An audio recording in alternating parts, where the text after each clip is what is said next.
Ito ang latest weather update. Alamin ang pinakasariwang ulat panahon ngayon dito sa Information TV Educational Channel. Patuloy ang epekto ng easterlies sa Luzon at sa eastern section ng Visayas. Kaya ngayong araw, makakaasa pa rin tayo ng medyo mainit na panahon.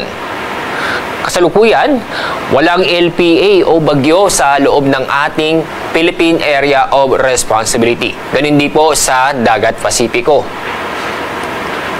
At sa magiging lagay na panahon ngayong araw, makakaranas ng bahagyang maulap hanggang sa maulap ang kalangitan na may mga isolated na mga pag-ulan o mga biglaang buhos na ulan dahil sa thunderstorm.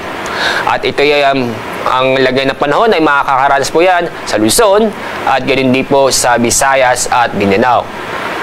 Makakaasa pa rin na masisilayan po natin si Haring Araw.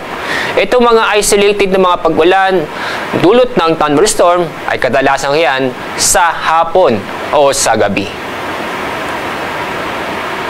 Walang gale warning ngayong araw dahil magiging banayad hanggang sa katamtaman ng alon ng karagatan sa buong kapuluan.